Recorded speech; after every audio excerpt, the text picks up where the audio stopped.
The Music Matters, episode 2. Welcome back, guys. Today we're going to be talking about a bunch of stuff, but as you know, we go through, music talk, tech talk. We're going to do some gear talk. We're going to answer some questions, do alien some Q&A. talk. We're going to talk about conspiracy theories with aliens. Alien talk, alien invasion talk, all the good stuff that's on everyone's mind right now. But yeah, welcome back, Kev. What's been going on with you since yesterday? Since yesterday, I went to bed. It was nighttime, and then I woke up. It's a big step. And we're back at podcasting. It's a big step for you, dude. Yeah. Did you take a shower? I did actually. I took a nice bath. But no, man, I feel like in these 24 hours, every single day, I just feel like the world is going like by 3,000 times per second. Like, yeah, I got people hitting my phone, asking me for files and shit. You know what I mean? It's just like, I know, you're like, it's Sunday, dude. It's fucking Sunday. There is no. It's weird because like when you're working in music, you get hit up the most on the weekends. Mm-hmm. Because there's a lot of independent artists that, they're doing this in their spare time. So they like hit you on Saturdays, Friday nights, like, hey man, did you get into that session? And you're like, dude, it's Friday at 11 p.m. right now. What do you think I'm doing right now? My favorite quote is, let's try to get this done. Yeah. Let's try to wrap this up, dude. It's been a long time. I know it's Sunday, but let's try to get this done, Bradley. Yeah, I know. I'm like, all right, you got to pull another 5 G's out of your budget, bro. I don't know where you think, like, where's this coming from? Like they got on a priority, phone call. Bro. They had a conversation with someone else, and they're like, no, you should be dropping music like every day. And they're like, oh man, I need to call Bradley. He needs to get it done this second. Yeah, man, he's right. Every day. Why are we not dropping every day? Someone puts a battery in their back. Like, most of the time, they're just like, oh, yeah, we'll get done whenever. Yeah, it's all good. And then they watch some YouTube video or TikToker going like, you got to drop every second of every day, bro. You got to get the fire. And it's like... And then fire out of nowhere, and they're like, blowing up your phone. Yeah. Or, no, we need to get in the studio, like, on Monday. Like, I already got something Monday, but so then, I don't know, what about Monday night? How about right now? What are you doing right now? You working on that record? Is that done, dude? We should ship that. Like, yeah, okay, let's see. You just need to put in like 10 more years of practice, and then, maybe that could work a lot faster. Yeah, I just think, like, people don't understand how good certain, like, if you're comparing yourself to Bruno Mars, like, people don't understand, like, how polished and how good it's a skill set of an artist he is. And like 100%, dude. And that's what I'm saying. So people think like, oh, I'm close. Like, I'm so close, dude. We just need to pump out more songs. Like, people don't understand like what level those guys are at and where they are, because in their heads they're only like maybe a little bit far away, but they're really miles. You know what I mean? Because I think the disconnection happens when, like, think about where you were 10 years ago with your music. Yeah, and how good you thought you were. I thought I was one away. You know what I'm saying? Like, dude, I was, bro. I'm here, man. Like, I'm right there with all the Drake best. got this beat. Yeah. I'm out of here. I'm good for life. You know what I mean? Facts. This is a platinum hit. Facts. But like, that's kind of how I think skill sets work. You tune your ear, you tune your taste, you tune your skills, and the better you get, the more you realize you're not that good. And you have a long way to go. Yeah, that you suck. Unfortunately. Mm-hmm. But let's get into it, man. First conversation, obviously, we want to dive into is some music talk. Yeah. And that's the music business. That's the music industry. And this one actually kind of cross-pollinates with some tech as well, right? And plugins. Yeah, I mean, I feel like, let's be real. I think, like, AI is coming heavy for the music industry. Yeah. And every industry. I know everyone's kind of like freaking out, like, oh my God, they're going to take our jobs. Yeah. You know what I mean? But like, yes, it will take your jobs. I'm not saying it won't, but I think people who are in the, unaware, like all the old taxi drivers back in the day that were just, thinking they were going to retire doing taxi work. And then Uber came in out of nowhere. And that's like Silicon Valley tech industry. Yeah, it just shifted. And then you saw taxi drivers that were doing the yellow cabs that were now driving Uber. Yeah. You know what I mean? And they were like, oh, some of them liked it better. Some of them didn't like it as much, Yeah. It's the way it works with every industry. But yeah, UMG partnering with Sound Labs, and they're dropping this new, what is it called? Mic Drop. Yeah. So Mic Drop is a plugin for every DAW. It is basically, it converts your voice to somebody else's voice. So wild. Now, the regular version of Mic Drop is out there. And this technology has existed. I've sent you demos of me doing fake Ariana Grande voices, like even up to like 2 years ago. That's what you used for this? No. So I was using. You had to like go through all this coding and like. Yeah. So the way I had to do that before, I was doing everything from Google Colabs, and then like a lot of that stuff was like inaccessible to the masses. Like it wasn't easy to use. But now that it's in plugin form, like in your DAW, dude, that's gonna be wild. That's what I'm saying. The accessibility to anybody, and so I think what we're really talking about here is kind of twofold. First, the ability of a plugin like Mic Drop or its competitor Vocaflex, or also what this means on like the actual released music side of things when UMG, you know what I mean, has their own internal version of Mic Drop with Drake's voice in it, and then or whoever their artist is. So my question is, because that's a big concern, right? Like if you have these kind of monopolized record labels, UMG, Sony, Warner, right? They're monopolizing the idea of artists' likability and the ability to train on their voices and stuff. Is that the idea? Yeah, so they have their, as of right now, like the UMG... Like how Hans Zimmer has like his own sample library, because you actually have to, I know this from insider information and working in the industry, you actually have to license those samples to use them in scores. So I've been approached with it with different projects where it's like, oh, you want to use those samples, like the Hans Zimmer samples and stuff from the players that he paid and recorded and all that stuff. You have to pay a licensing fee to actually use those samples. So is that like the same idea with this Mic Drop and UMG having their own catalog of... their business plan right now is not like super aware, but right now it's a internal thing available to only their writers and people that they have, I'm sure, under publishing. Interesting. But I think it's for internal demos. So if they have like a large artist right now, they can actually farm out demos in their likeness already, and so that the execs can pick the record even before the artist cuts them. You know what I mean? That's so in their weird. Voice and likeness, that would be so weird being the artist being like, do you guys even need me? You know what I mean? Like that sounds, because I feel like it's going to get to the point where the artist goes, okay, now we just need your approval on this. And then maybe even not, like they'll be signing contracts where it says, we don't even need approval to use the AI version of your vocal and likeness that we've already cut. Yeah. We can just release and do whatever we want with it as long as we cut you your percentage of royalties. So certain artists are going to love that, and then certain artists they're going to be like, I don't have to do that work.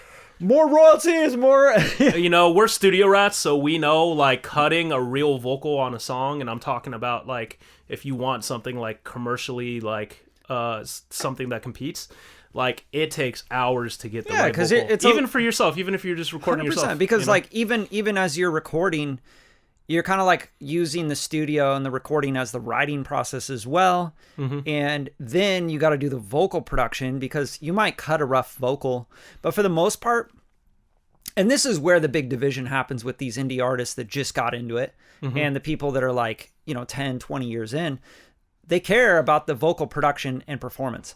So we don't just like cut a rough vocal and then put it out. It's super rare that I would like cut one vocal and be like, that's the one, as I'm writing. Yeah, and then be like, Adele, put that shit up. Yeah. Adele does 2 takes. Yeah, if you're super trained and you have a great performance, right? And she's usually working with a great recording engineer as well. That's also a producer. That's also a vocal producer, right? And yeah, she like together. 1 take Skyfall. I mean, Yeah, facts. But dude, like that's so rare. And like you have all these artists that are out there like just started 3 years ago in music and dropping records, and then they're like, yeah, man, what else do you need? And you're like, what do you mean, what else do I need? I need you to recut the whole fucking thing and think about phrase per phrase. Like, what are you doing with the melody? What are you doing at the end? Are you vibrato here? Are you going to go up, down? Watch your breath work, are you? You know what I mean? Are we going to double that part? Or are we going to stack a harmony? What kind of harmony? What's going to escalate this part from this part? How are we going to get the pre-chorus to go back down so we can hit the chorus bigger, or vice versa? There's a lot of things to think about in how the song moves you and how it keeps your attention and what is the idea behind the song. And, a lot of artists are just, I cut it and it sounds great to me. But that's what I say. Remember when this I didn't know podcast? That you were the expert on what sounds great, Yeah. It's like, what are you trying to do also? Like I think it also has to do a lot with your goals in music. Are you just like making music to have fun and like, oh man, I just really like making music and it's so much fun? Or are you really trying to like get a #1 or get a Grammy or like make something that lasts forever and that's timeless that people are going to go listen to and stream and build a fan base and get opportunities for touring and sync licensing and publishing deals? Like, what are you trying to do? Because that's going to really tell you what you should be focusing on with your music, right? Yeah, so I mean, because there's people like, how deep do you want to go? There's people that want to be this and for all the wrong reasons, you know what I mean? Facts. So yeah. But I think those people will love the fact that there's a plugin that's going to do all the work for them. Yeah, dude, just take my voice, do whatever, and make sure it's way better than I am. Because you've heard some of the Kanye AIs, right? Kanye sounds better on the AI singing than he does on the actual records. Yeah, you know what I mean? For sure. And even like the Drake stuff, you know, people were like fucking with the Drake stuff hard when it was AI. But when they didn't know, they were like, dude, this is the dopest Drake record I've ever heard. But that's what I'm saying. You can make these artists sing better than they can already sing on records. So like a plugin like that, and just so you know, this has already happened. Like I saw basically a video of the pop star Lauv. You know yeah. I think didn't he get his start in like social media? I don't know his whole entire backstory. Pretty but sure. Yeah, I'm pretty sure it was like a TikTok thing. Yeah, I like imagine. that really blew him up. Yeah. But what basically they did is they had a Korean singer re-sing one of his popular songs, his popular releases that he had just dropped, and then they AI'd his voice over the Korean singer to release the song in Korea. But he has perfect pronunciation. Like, he sounds like he's singing perfect Korean. So. I like that idea. I think that's like a really cool, innovative way of using AI. But that's going to be the standard for these releases, because, like, why would The Weeknd not want his tone in Korean and his tone in Japanese and his tone in so that he could have a single that blows up everywhere, and he doesn't have to do any more work other than pay people to re-sing his song. The only thing I can it's foresee, like an art thing, I guess. The thing I could foresee is like the live performance. Yes. You know how weird that would be. Like, these fans in Korea are like, yeah, we're in Seoul and we sold out this huge stadium, and they're like, we want to hear it, and he's like, I'm going to do the English version. I don't actually know that shit at all. You know what I mean? No. Or the artist has to learn the Korean version, which is a nightmare too. Oh my God. That was a disaster. And then you got all these artists and like management teams going like, you got to learn the Korean version. We're going to go on tour in Seoul. Like, oh, bro, I'm not going to do that. But just think about it from the label side. So back to the idea of mic drop. It's like, oh, we don't even need the artists to really do their job. We just need their likeness. Okay, so what about the artists having any say in that? Well, like I said, I think because we're in this change right now where all the new contractual language, and this is why, you know, when we're talking about actors, because it's the same thing, their likeness is being AI'd as well. You know what I mean? So that's why people are going on strike. Especially when they're asked to like do a Gain laundry detergent commercial. You know what I mean? Yeah. They're like, bro, no, just have the likeness of my AI do that. You know? I know. Yeah, I don't want to be writing shit for that. Imagine that though. So that's what I'm saying. So they could. It's a double-edged sword. Silk Sonic's doing like a butter commercial. I know, and singing like some cheesy stuff. Velveeta cheese. But see, here's the thing, like that at the same time, like the labels see it as like, oh, we can write so many checks to ourselves doing this. Of course. You know what I mean? And they're seeing it from let's face it, like with technology, it's always like a bottom line, top line revenue, how do we make more profits for the corporation, the shareholders? Like, honestly, there's so much pressure there, you know? So, of course, they're going to be like, dude, AI, of course, 100%. Go, yeah. AI. I think the big thing here with the whole AI thing is, especially when we're talking about mic drop and we're talking about these plugins that, like, you know, use other people's likenesses, because that's really what it is. We're going to change the language that we use, and new laws will have to be made. 100%. Just to... There's going to be a ton of exploitation that'll be before that happens. Before that. But it'll be exactly like with any new technology and new laws, you know? Like, we will not have new laws in place until it causes a big disruption and people fight it really hard. Like, for example, something's going to happen where a song goes, or maybe an album goes and makes, you know, $100 million, right? And it's all AI. And then the artist gets, you know, totally fucked or whatever, or UMG gets fucked, right? And then they take it to court for the federal government, and then they set a new law saying, hey, we can't do this or that, and that precedent's going to be set depending on what Supreme Court rulings and all that happen. Like, for example, if they ruled in favor of the AI, all of a sudden it'll be open season. No one will care. No one will care about any of those laws, because there will effectively be a lawless nature to recording and having music as a recorded platform and business model. It won't even be a thing anymore.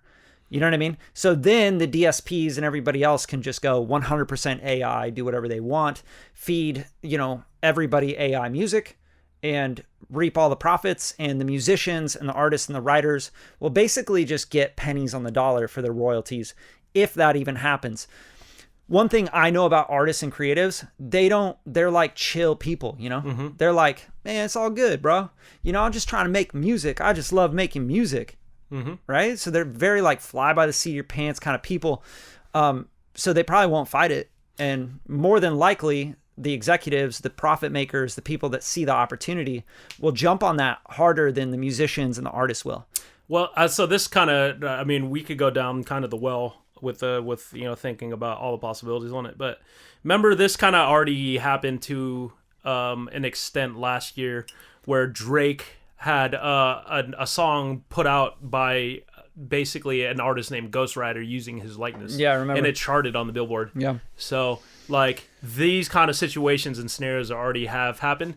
But even, I think, if we take it back even further, we had Capitol Records signing basically a AI. Yeah, do you remember how bad that went? Remember? Yeah, and then because it started getting racist and like doing a bunch of crazy It wasn't shit. racist. It was just using slang and saying the N-word and doing things that like that was a big deal. Yeah, so that was a big deal. They flipped about that shit. Yeah, because you don't want to be on that side. Your whole brand is completely diminished.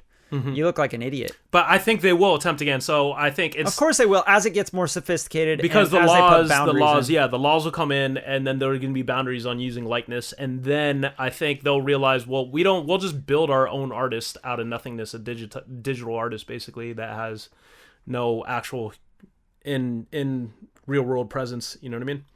Yeah, but I just hope, like, I know what Suno Udio was under a lot of copyright infringement allegations, and I don't know where those went. I don't know where we're at right now with that stuff. It's I'm super nerded on the AI topic, but I think do you know where they're at with all that stuff, with the rulings on that? Yeah, they've for the most part figured it out. They basically, you can't use the language, like I can't say do a song in the style of Tupac. I can't do that anymore. I have to say 2000s rap. Or sorry, like 1990s rap. But what about the training of the AI? Because I think that was a big one, was them scraping stuff that's publicly available, right, off YouTube, MP3s off of wherever, and training their models on it. Yeah, I'll be honest, I still think their models are trained off of everything publicly available. Yeah. So yeah. As far as their argument is basically that humans do the same thing. It's the same with the image generation, you know what I mean? Because they were using the art of real artists, and then people. Yeah, but they were using pixels, right? Yeah, like they're training it on pixels. No, So they're basically like pixel manipulation. Yeah, so it was ons and offs, zeros and ones, pretty much. That's binary code right there. Yeah. But you could make the same thing for audio. Audio is just, you know what I mean, similar thing. It's sound waves. So yeah, but here's my argument. My argument is, when I go into the studio and I make a record, or I'm making a song, I'm going to do something a little bit different every single time, and I'm going to be in a different mood, and I'm going to have different stuff going on. You could sit around and try to calculate that all day, but I think there is an art form that will always be there with human musicians. And not only that, like the live performance aspect of playing an acoustic guitar, piano, whatever, and singing. Absolutely. And singing in front of people, that is going, it's a lost art, right? I think that's resurfacing. People are wanting to watch live music again a lot more. I think it just goes in every form. I think people will go onto social media and want to hear real storytelling and want to connect with people. We're disconnected. Yeah. We're disconnected more and more every day. Yeah. With technology. But I also feel like that makes human connection even stronger. Yeah. And much more. So the people who are doing it are going to win. Insane, dude. Insane. Even like live streaming, like that's like one step closer to being in person with someone and connecting with people people in real life. I think that's why the live thing is like such a big deal. Mm-hmm. But I don't know. I guess in forms just to like, obviously the industry ramifications of all that stuff, it'll unravel and we'll know what's going to happen. But I think to just letting like a plugin that anybody can pay, and buy at Guitar Center and then make whatever song and sing and whatever. Because basically the mic drop plugin, just as it is right now, comes with, I want to say like 50 to 100 voices already in, and then it's expandable to, I think you can buy bonus content. Yeah, which is wild, dude. But so you can use the likeness of a lot of like, really talented singers, not that they're like big time artists, but you know what I mean? The fact that your voice doesn't need to be on a record, and at least you can use a plugin like this to give you like amazing tone and be able to make, a pretty competitive song, at least if you have good songwriting, what I mean? It definitely is a tool in the arsenal that like will change music, because if you think about like all the music being on DSPs, like I think one of the reasons it could be amazingly written, but the performances and the tone of the artist is what turns most people away, because it sounds amateur. True. So, true. I don't know. Which is why I think people will either love it or hate it. Just like anything, like when you first hear pop music with heavy auto-tune and shit, you're kind of like, I don't like this. Yeah. Or you're like, oh, this is nice, Mm-hmm. Yeah, it just depends on what you grew up on and like what you're used to with music. Mm-hmm. And also like how much you're emotionally attached to music and how much it affects you as a human, because not everybody's affected. Like I've met people that are like, I don't listen to music. Mm-hmm. And I'm like, cool, man, we can't be friends. Well, like, because you honestly, like, we wouldn't have anything in common. Yeah. If you don't listen to music, you don't like music or whatever, you probably don't have that part of your personality that, like, I'm going to connect with, you know? Like, you're just not in tune with anything that is emotional or, like, human. Yeah. You're a fucking robot, you know? Well, everyone's going to become a robot, you know what I mean? So, but I guess the last thing I would say about cyborgs. This plugin is like, for producers like me and you, like it actually has some really cool use cases, what I mean? And we'll drop some like some little video here on the podcast here, just so you guys can see a little bit about it. There's no sponsorship, there's no affiliation at all, like we're not doing that, but this is something that could be really useful for like mock-ups, trumpets, you were showing me the trumpet modeling. Because you have something to do tomorrow that you need horns and trumpets on, but it's like, you can literally just sing it in and then have it replaced by which is a trumpet. So wild. So, but it sounds pretty good. I like working with musicians. Yeah, because musicians will come up with something that like I would have never come up with. Mm-hmm. So I can sit there and go, and like, but they're gonna be like, oh, I was thinking like this, and you're like, oh, that's fire. Now let's just tweak that. The collaboration thing is cool, and collaborating with AI is kind of fun too, right? A lot of the times you're like, come on, you're not getting it. But but sometimes you're like, I didn't think about that. That's kind of tight. I'm just going to move that word in this thing and we're good. But yeah, dude, listen, I got some questions here actually from some user questions. Yeah, some people off Instagram and stuff. And I just want to go through some of these and shout these people out, of course. And if you guys ever have any questions, please hit us up on Instagram or YouTube right here on Pornhub. It's fucked up. But at Bradley HD on Instagram and KDE Beats Instagram. At KDE Beats on Instagram. So just, hit us with a DM with any questions and we'll try to answer them on this podcast. But here's one. We're going to go through a few here. Here's one from JT Live _ struggling with de-essing. What's a rule of thumb for levels on all de-essers, or is there one? Just until the meter. I usually just go between 3 and 6 on the attention meter, if you will. Interesting. But I only typically like to de-ess the really high end stuff, so I usually like anywhere from maybe 6 to 8K. Unless I really need to go lower on DS and like there's something really bugging me, I try to not go into that like vocal range, which is like 3K, which is like 3K. I don't go in there. I don't touch 3K because you can get some S's anywhere in that 3 to 6 area, but I do 6 to 8 just so that I'm not really fucking up the vocal. But that's me. That's good. I what's your favorite de-esser that you go to? The one that works, you know what I mean? But like I use RDS on like basically any like day of demo, but if I'm doing If I'm doing mixing, sometimes I'll use the 902 de-esser, the SPL 902 de-esser, but I use the Plug-in Alliance version. Yeah. And then, I mean, if I'm trying to go really dainty, I guess I have the Weiss de-esser. Yeah, that one's pretty good. Yeah, it's like got the dual band on it. Yeah. What do you use? Yeah, my favorite, first of all, with de-essing, I would say there's not really a rule of thumb. You really want to use your ear. I think the biggest thing about de-essing is if something's like really poking out and it's really bugging you, when you turn it up, right? Like if I turn up a mix and I'm like, you know, and you're like, oh God, and it like hurts your ear, I gotta take care of that. You know what I mean? And it also has to do very much with genre. Like if you're doing glossy pop stuff, I'm not de-essing down at 5500 or whatever. But if I'm doing, you know, more vintage stuff, retro stuff, synth pop, synth wave, etc., I'm going down further. Like you don't need all of that like sizzle on the vocal. Yeah. Most of the time I don't like sizzle on a vocal. Yeah. Honestly. Modern mixes are dated. Not super sizzly on the vocals. No, they're really warm, you know. They're warm, they're fat in the mid range. It's like that 800 to 3K area is just like you got to get that right. And then like, you know, 2400 really bugs me. Like those peaky, that really hard 2K area. I hate that area. Yeah. But yeah, with de-essing, I like the FabFilter Pro DS is my favorite, 100%. And I just take the band. Ow. I take the band and I open it up from like 4500 all the way up to about like 12K. And then it does a really good job at automatically grabbing it. And I'll just, you know, I'll let it do its thing down like 6 to 8 dB on the de-essing. And it's really, really musical.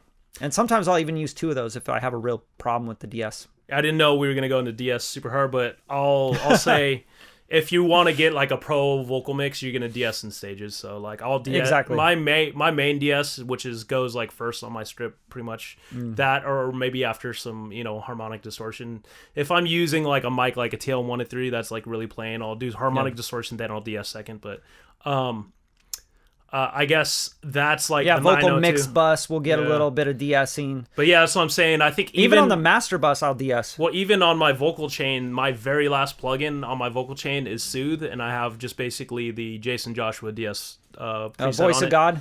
Yeah, his DS preset. I think it's Voice of God. Yeah, I don't know, whatever he calls it. But that thing does a fucking amazing job of just like cleaning up the harshness out of the vocal. Smooth. But it specifically hits like the 7K range really hard. I think it's like 7 to 8. Right around that area. But that's what I'm saying. So I'll have multiple DSs. That's why, because I used to, like, especially on my, like, record chain, I'll have a RDS doing, like, anywhere from -12 to -15 DSing. But that's because I'm not using Soothe on my record chain, you know what I mean? Yeah. But, like, in my actual record, or my actual mix chain on a vocal, I'm going to have DS in multiple.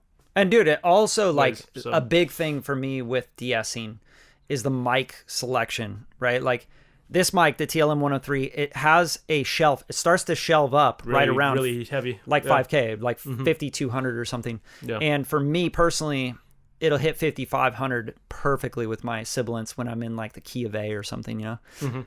But there's a 251 model, Blackbird Studios on the Slate ML1, and that one is like really nice, but it brings the brilliance up higher, which I really like, so I don't have to DS as much. But if I put the C800 on, then I gotta fucking DS again, you know, because it starts to boost again around that 5K area. Is that ML1 what you're using on most of your records? No, I'm using the TLM103 and the ML1. Okay. I like to like go back and forth, and also like when I'm doing doubles and harmonies and stacks, I like to add different colors of microphones. Gotcha. You know, because it just gives more depth. It gives more, you know, more texture and vibe to the vocals, especially when you're the only one on the vocals. You know what I'm saying? You want to like have that depth and the width and all that stuff. Yeah. But yeah, de-essing. Yeah, we just gave you masterclass. Yeah, there you go. If you like it, sub to the channel, biatch. So next question from at Edwin Produciendo. Okay, I think that's it. How do you get on sync? I think the question is, how do you get into sync licensing music? You first have to pray to the sync gods every morning. You have to make a 30 sacrifice. Minutes. 30 You have to make a sacrifice, one liter of lamb blood, and your firstborn. You have to cut your firstborn's toe off. Yeah. or else just don't even think about trying to get into sync. Yeah, because it just won't work. Yeah. No, sync licensing is all about networking. It has a lot to do with networking, yeah, but it's also about just like knowing what kind of music is being used on the platforms and the things you're trying to sync. Yeah. So, for example, if you're like, man, I really want to get into sync licensing, that's like, okay. Yeah, I really want to get into home construction, or if you just said, I just want to get into construction, it's like, what kind of construction, bro? Like, you want a residential, you want to like be building bridges, like what are you wanting to do in construction? Sync is the same thing. It's like, do you want to be sync licensing app like on commercials? Like you want to be selling shoes and phones and electronics? Do you want to be sync licensing on TV shows and be part of the storytelling? Do you want to be sync licensing songs in film, trailers, right? Like there's all sorts of things that you can be licensing your music on. YouTube videos for YouTubers, right? Like there's so many different platforms. There's micro syncs, there's video games. There's so many places that radio. You could, yeah. Well, radio doesn't really like license, like sync license. Maybe, yeah, like for their ads. Yeah, for ads they'll license it. Yeah. But yeah, so everything's a little bit different. Like, and what are you trying to do? Are you doing instrumentals only? You doing songs? Like, what are you going for? But I would say you just got to research what if you got to broaden. Sync is just a name of a way that things are licensed. Yeah, facts. But you just got to figure out exactly what you're trying to do. If you're trying to do trailers, figure out all the major trailer houses and where they're getting their music, and then how do you get to the suppliers of that music, because they're all getting music somewhere. So yeah, but more importantly, like start with step one. Figure out what you want to do in licensing and sync licensing, because sync just means putting music to a moving picture, right? And synchronizing it. So if you want to really like do big syncs where you're getting 5 figures plus, it's commercials. It's all in ads, right? So if you want to make ads, you're going to think, okay, what kind of music are they using in ads? Go on YouTube, go on TV and start watching ads and paying attention to the music, and then try to replicate that style of music, make it your own, and figure out what your pocket is. Like, oh, I do funk pop, like, celebratory. Most of the commercial stuff, if you're going to sell stuff, it needs to be positive, optimistic, uplifting, energetic, fun, vibey. Energy. Yeah, but if you're doing TV stuff, you might do stuff that's more dramatic, for drama series. You might doing reality show, it's like comedy. Hip hop, yeah, but orchestra. Yeah, they do. Yeah, like they do like dramedy is what they call it. Like, right, like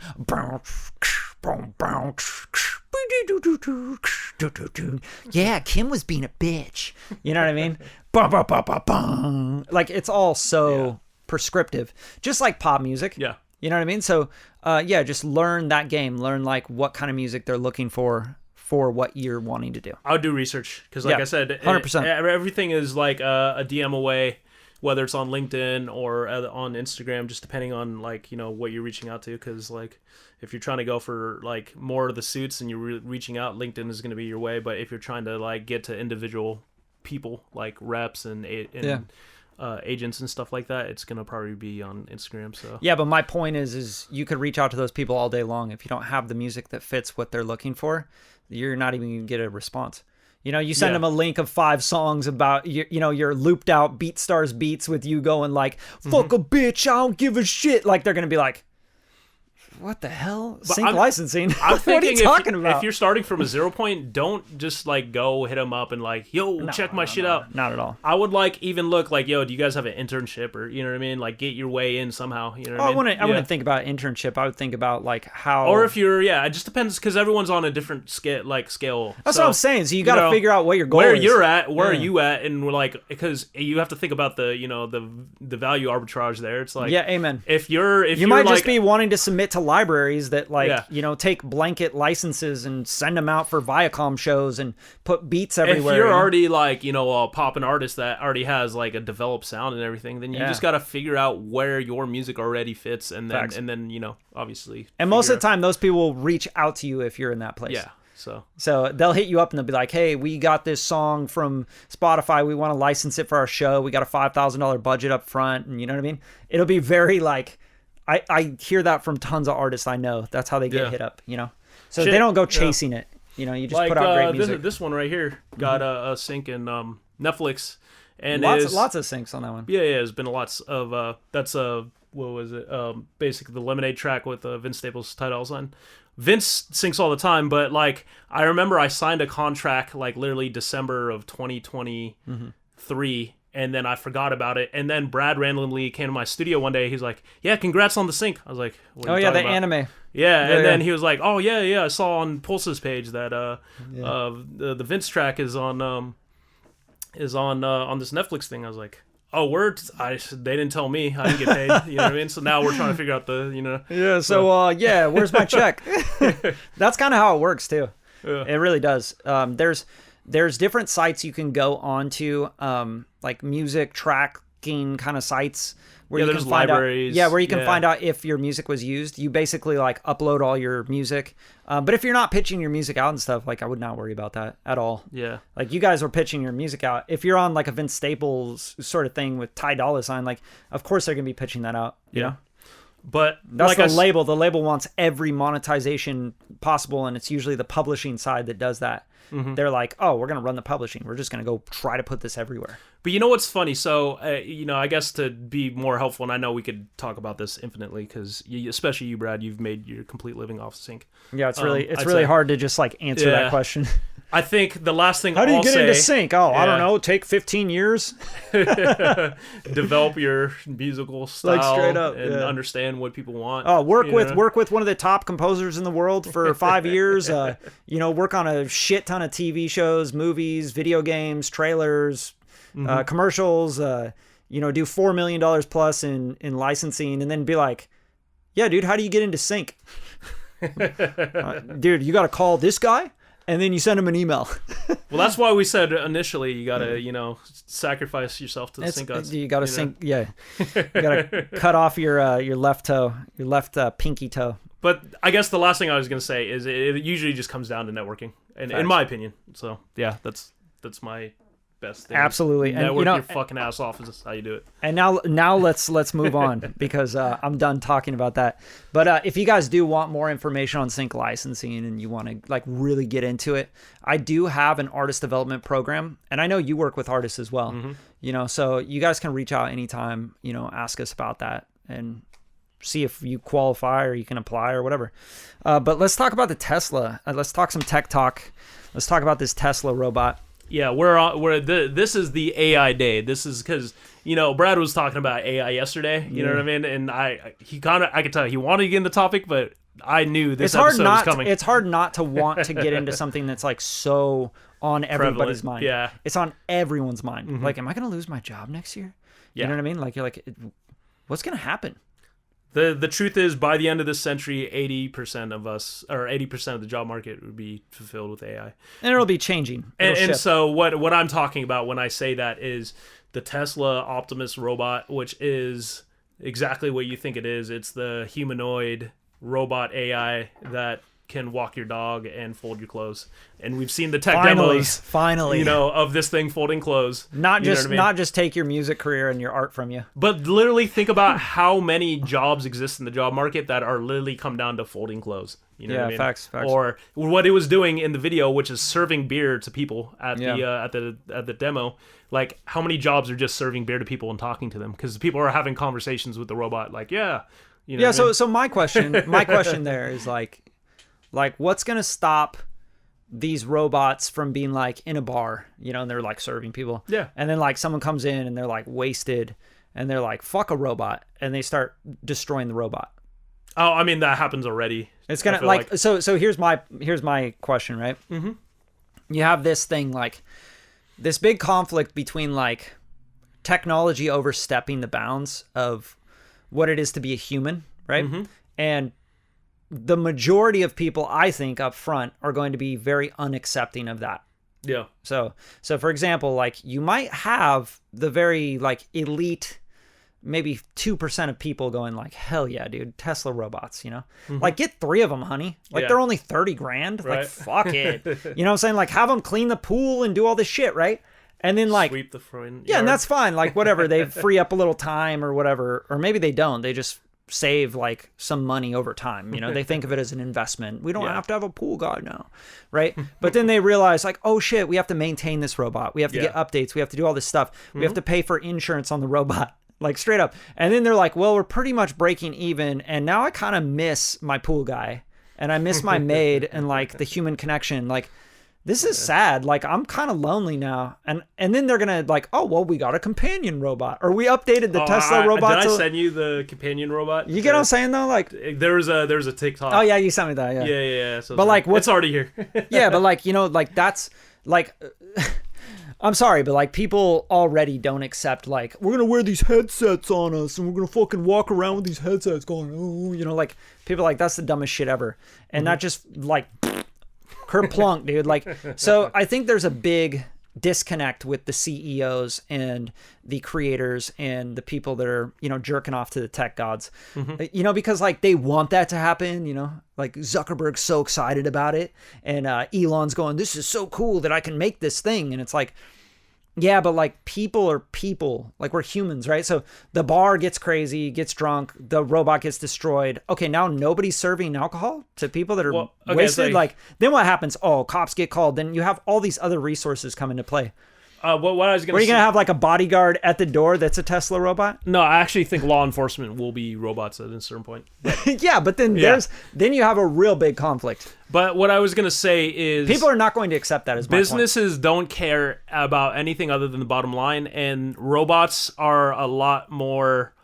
They're gonna do exactly what you want. Like human error is like accounts for a lot of problems even in business. And so you're talking about all these guys, but you saw the Rogan podcast with Zuckerberg. Not all of it. I watched like 30 minutes but he talks about how like he has AI. He's basically got rid of a lot of like 50% of the mid-level engineers in his company and is being replaced with AI because AI can get that job done, where these mid-level engineers, obviously his highest people are still his highest people. Yeah. But, I think if you just look at it from a business standpoint, like business does not care anything other than their bottom end. You know what I mean? Their bottom line, I mean, sorry. But like that's the way they're looking at it. They don't care about seeing Joe at the water machine. You know what I mean? They're like, we want our money. We have, our board of directors and, we have to balance the budget. That's all they care about, and if we can increase the top line revenue, then that's all they care about. So I think that's the sad part of that works in a behind the scenes thing. But I think once you start putting these robots and this tech in the forefront, people revolt against it. Like you've even seen it with these delivery things for Postmates. Do you even see those as much anymore? No, I see them all the time. But I see a lot less. When I was seeing them a lot was like 2 years ago. Like they were everywhere, and now they're like every once in a while. I still see them all the time. I mean, I guess like I said, around my studio, I see them all the fucking time. So yeah, well, I mean, you're in that area. Yeah. So that's my point. Like, if you find areas and pockets where it can be used, and it can be used safely, effectively, etc., I get it, But at the same time, I don't think people are like so excited and ready for the bar to be ran by robots. Yeah, or that party to be ran by robots. I think the problem is it'll be cool at first for the rich and the wealthy and the people that are showing off in the Hollywood Hills to have the robots serving hors d'oeuvres. It'll be fun and cool and kitschy at first. Wow, you got one of the Optimus robots. It'll be cute, and then at a certain point, I think it'll be like, wow, this is lonely and devastating.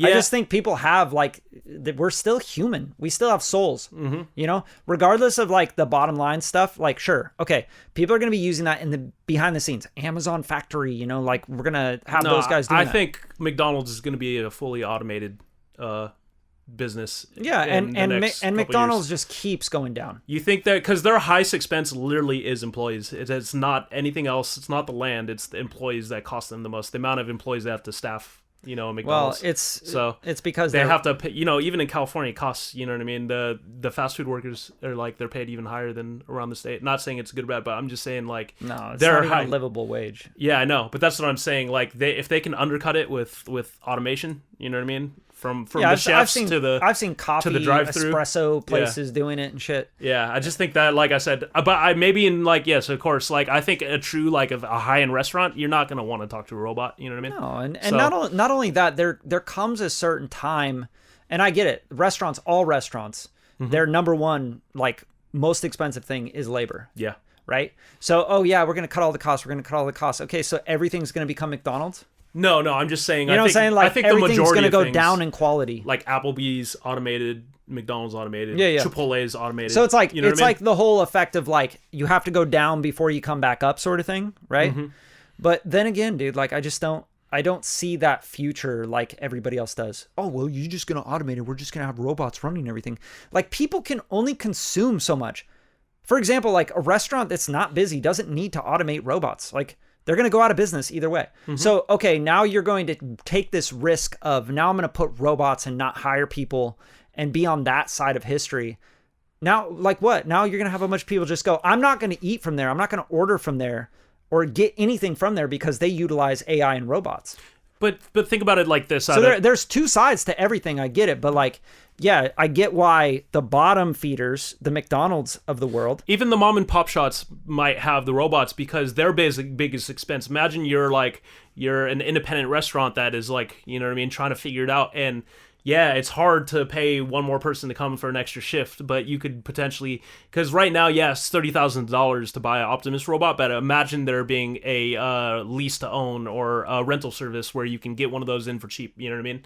Just so that you can have some help at your restaurant. You know what I mean? I get the concept. I think it'll be a mixture of, you'll still have human employees, but you also have robot. You have to have human employees. Like, who's gonna look over the robots? But what if the robot breaks down and the whole restaurant shuts down? Yeah. You know, what if you remember we were an update away from the whole world fucking stopping. Remember that? That happened like literally 6-9 months ago? Oh, an update came through that wasn't supposed to come through and it had like some virus in it and like everything's shutting down. Yeah. The airports were shut down, everything. So you start automating everything and you're relying on humans no matter what because they're updating those things. Yeah. So I mean, automation has already existed in car manufacturing, of course, and all sorts of manufacturing. There's robotics used. Robotics are used on so many manufacturing levels right now. All I'm saying is that's going to happen in food industry now, or in whether it's gardening or whatever else, you know what I mean, that you can apply it to. I don't see the idea. I could see it in dentistry. I could see it in hospitals. It happens, you know what I mean? All that, but it's not something they rely on though. That's my point. Well, it's becoming reliable. That's my point. Is with AI, and it's reliable until it's not. You get what I'm saying? Like humans have flaws, right? But robots are either on or off. So if there's an off, then all the robots are off. You get what I'm saying? Like one update and you got all the fucking Optimus robots all fucked up. So that's what I think people need to be concerned about as well. We already automate our cars, you know what I mean? No, we don't. Yeah, like the Teslas, even if you don't have them in auto drive mode, they're one update from failing as well, regardless if they're autopilot or not. Yeah, dude, that's your phone is one fuck. update from not working too. Who cares? You know what I mean? I don't have a phone. Big deal. Yeah, but way different than driving down the highway at 80 miles an hour. Yeah, but my whole point is so much of way different than so much making of our your life, whole business reliant on a server. Like your computer is one way, and you rely on that for your music. You know what I mean? Yeah, but that's not automated. Like I can update or I can't. It's up to me. Like these Optimus, the robots, the Teslas, they do like automatic updates for the most part. I get it. There is a manual actual update that you kind of have to do a lot of times for Tesla because you can get stranded. The updates process for a Tesla actually takes quite a while, which is why it's not automated. So what happens? What happens when people decide that they know better than you know, and they decide they're going to shut down your car, they're going to shut down service? Yeah, so a good example is like, you know because we're talking about Tesla, but Tesla already has it where if you weren't making payments on your Tesla, that it can drive itself back to the dealership. Facts. You know what I mean? That's fucked up. Yeah. Right? So that's fucked up. No matter what, that's fucked up. I'm sorry. Like, you can argue till you're blue in the face, that's not fucked up or whatever, but it's fucked up. Because where is the line? You have to draw a line. You have to put laws in place that say like, hey, if someone doesn't want this, you can't just shut down their car. You can't listen on their phones. You can't do these things. There has to be privacy in everything, bro. Like, or else, because look, you can say, well, you don't use the technology. Okay, then you can't operate in 2025. I'm going to be completely honest. I've already, and this is maybe just the way I think, and, I think this is probably the healthy way to think, but I don't think there's really much thing as privacy anymore. we there's only this veil of not privacy. if you're not there's if you're only using a veil. technology. Yeah, that's what I'm saying, because remember we were talking about this yesterday. Scary but our shit, bro. phones are collecting LiDAR data of the room. They know how far you are from your router because your phone's connected to your router. Oh, of course. They know everything on your network. They know everybody that you're talking to who has cell phones near you. There's cell phone towers all around. Your GPS is being tracked. They know exactly which way your head is turned by the LiDAR data. They can see that we're looking at each other and I'm not looking that way. My phone knows that. You know what I mean? Yeah. So, wait till they put AI into all that. No, they have. That's what I'm saying. AI is already in our phones. You know what I mean? So yeah, true. Yeah. I mean, depending on what iPhone you have and what phone you have. Yeah. I mean, but they do have neural engines in them now. That's what I'm saying. So it's so fucking crazy. There is AI in our phones. There's just a promise. There's a promise of privacy. Yeah. But Apple really respects your privacy. I think you just have to operate. Facebook respects your privacy. And I'm not trying to be preachy, but I think if you want to just look at realistically what we're looking at, the idea of privacy is a veil that we think that we have. You know what I mean? Yeah, facts. They know where your hands are facing. They know I'm lifting my hand in the air right now. Yeah. You know what I mean? So see, that's scary to me. Like, and I think we're just like one like president away or one like bill being passed away from like taking away those rights to actually make decisions, and to say what we want to say and do what we want to do and be who we want to be. It'll become a time where there's so much pressure politically, socially, everything, technologically, that you will just have to stay in line. You will not be able to say, I believe this or I believe that. Like, you have to like really stay within a boundary. Once you go outside the boundary, they're like, oh, we got a threat. This is a threat. Yeah, well, you're talking about like a dystopian Orwellian future now, right? I mean, dude, we're but so I think close that's, to it. That's we're so close. That's to it. what the robot, the Optimus robot represents, because we've seen the movie I, Robot. You remember with Will Smith? So like, we're absolutely headed. So many to that. Robot movies, dude. I know. That's what I'm saying. This has already been thought about, from Terminators. From so many people. You know what I mean? Dude, 1984. Yeah, that's what I'm saying. You know what I mean? Yeah, like, fuck. I mean, what was that book where you took the Somo? Skynet. It's about to kill us all, man. Was that Brand New World? I think it was called. Brand New World book, like I read in high school. I don't know. But it was about like Soma. Everyone was taking Soma to feel good and all that.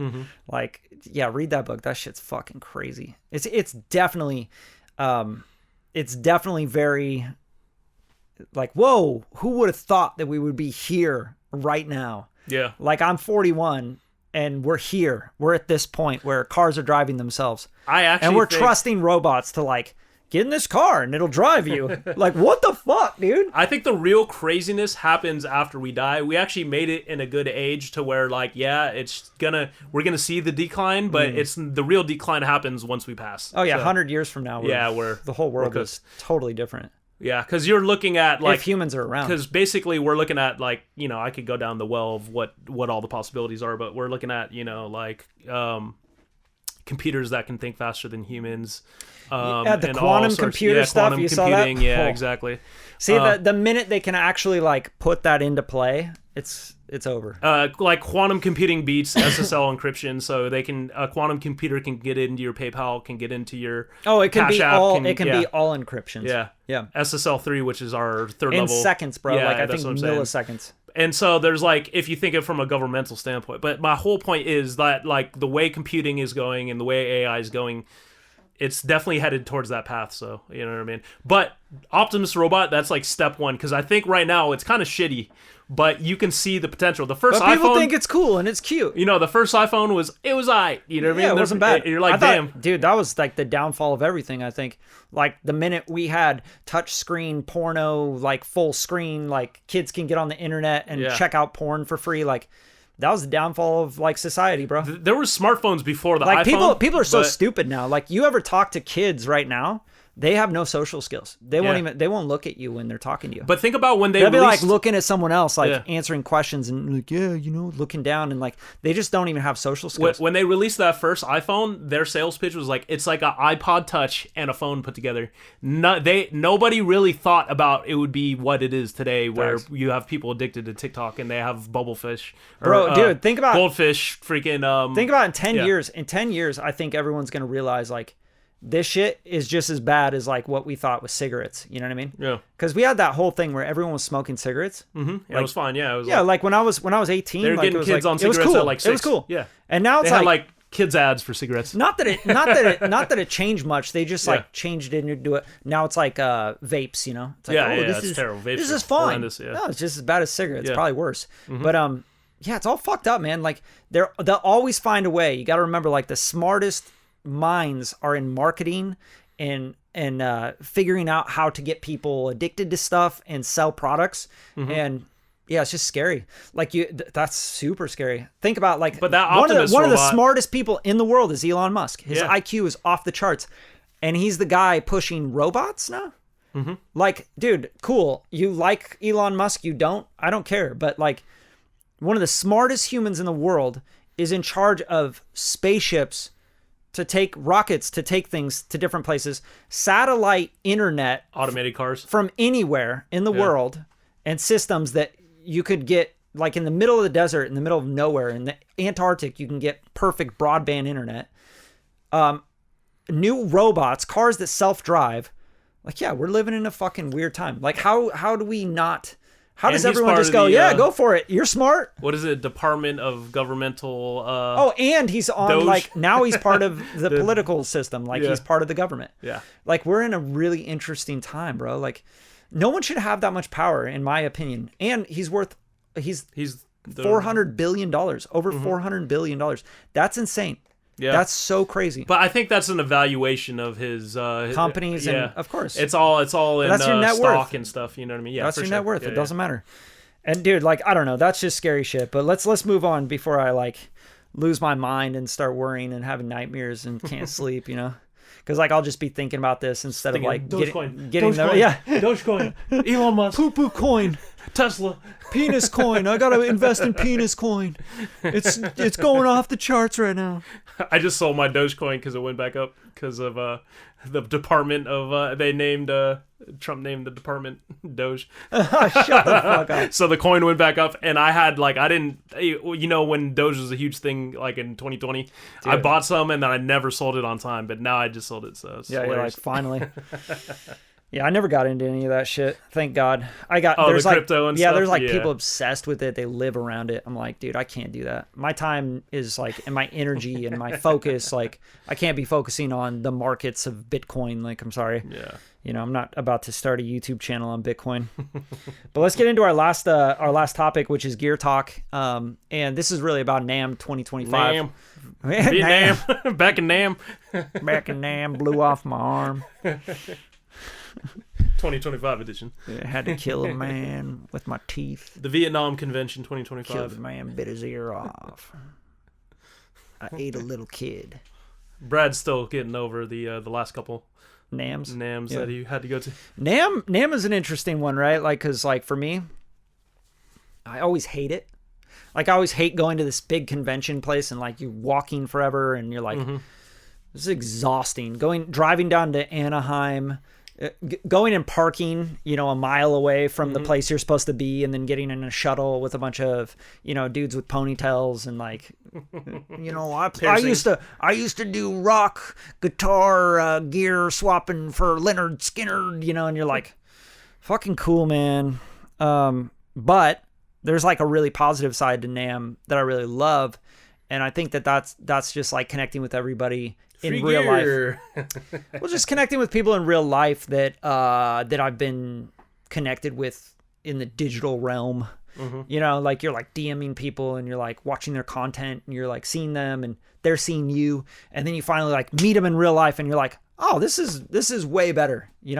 Humans are meant to be in real life. Like, I really truly feel that. And there's actually a lot of studies on microbiome and like our actual bacteria in our gut, and the fact that like our bacteria and our brains and everything operate off that. But when we connect with other people and we share microbiome and stuff, we get better bacteria. And from our stomach is where... What do you mean by share microbiome?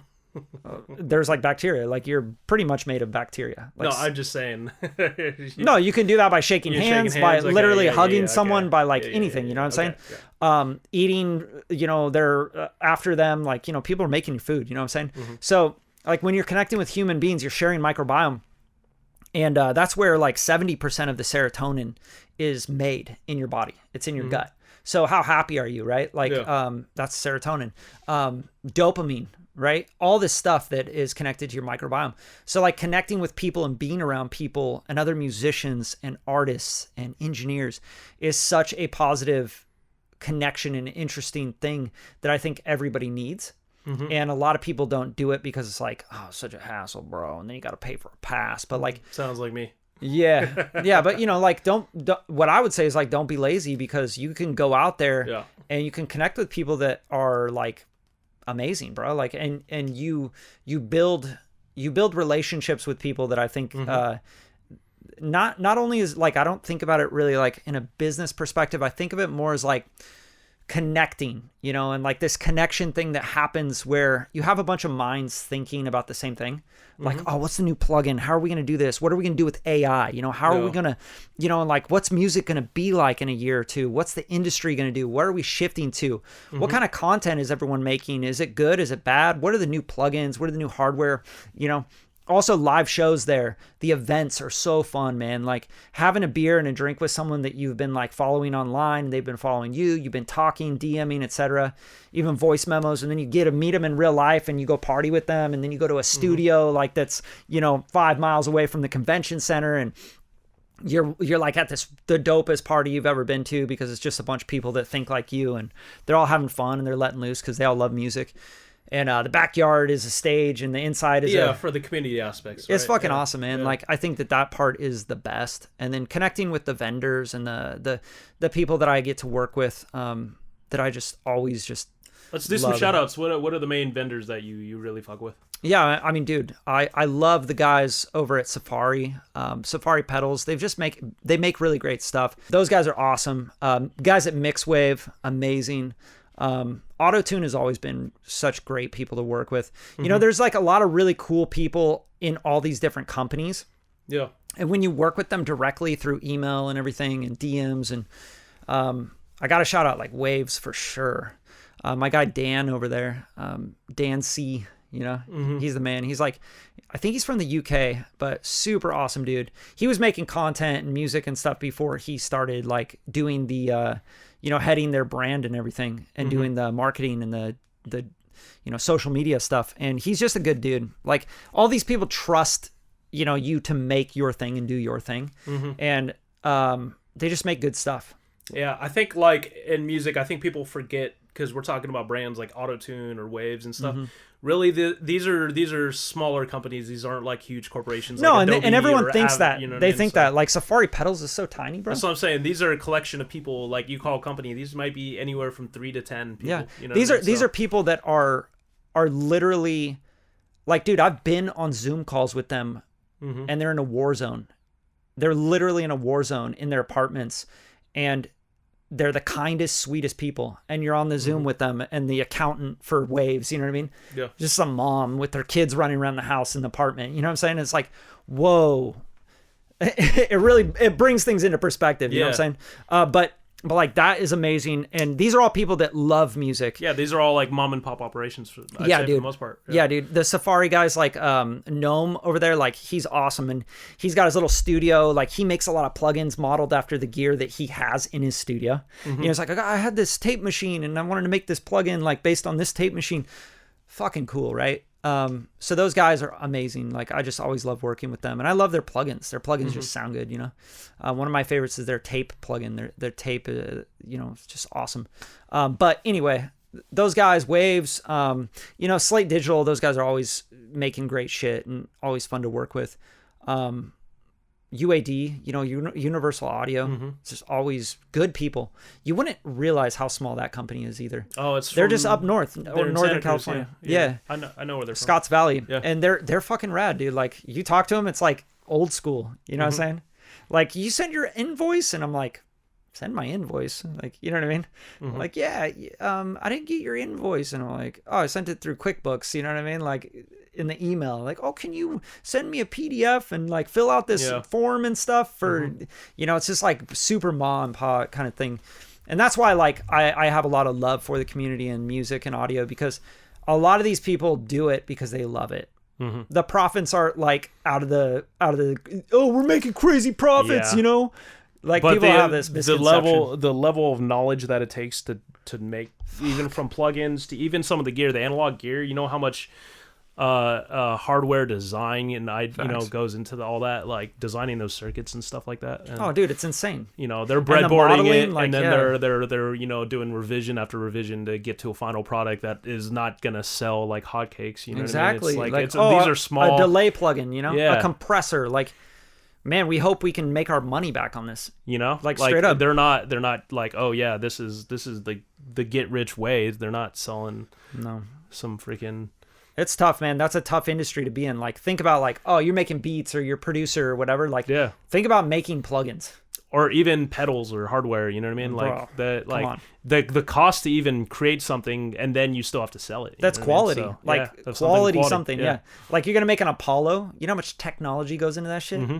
Like that's so much design work, hardware to analog, they're doing all this shit, like they're testing stuff all day.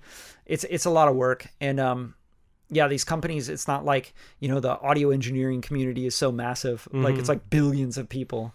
It's like, no, dude, you're in the millions. Yeah, like how many people are really buying an Apollo rack? They're all like literally nerds too. Facts. Like I've been to more AESs than I've been NAMMs, but like. I remember going to AESs and then sitting in some of the rooms, and the guys that are talking about so into the compression ratio on MP3s and the exact compression types, and then comparing them and doing like graphs and charts. I'm like, yo, you guys are like 10 levels of nerdy, and we're talking about like MP3 encoding versus wave versus AAC and the amount of bit depth noise. Crazy.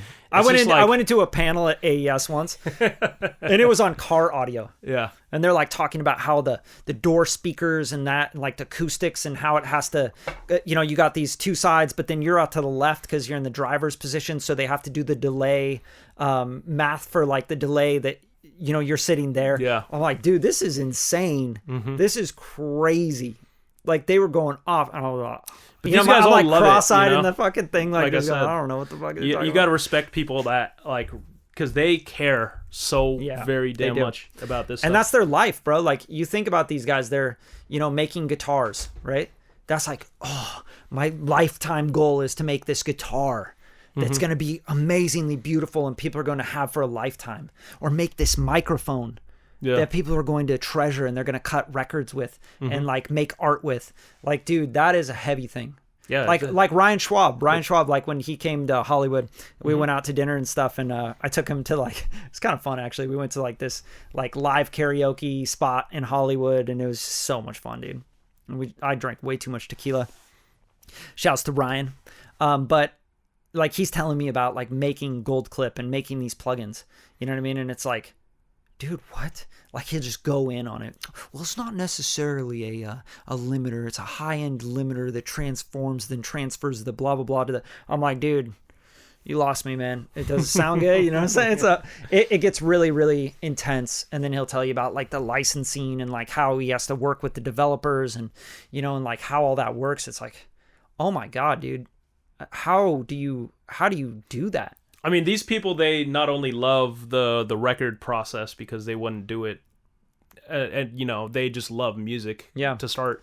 But then to think about like, these guys are, trying to do tape emulator plugins because they just love the sound of what the 70s were doing. Yeah. And like they want to recreate that. They're trying to recreate things, Facts. But they're trying to create tools for people like us so that we can create the music that, so that we can like get a taste of what it was like to be in the studio using a Fender Blender distortion pedal with a Tascam tape machine and pushing the drive on it. Like, yeah, there's something very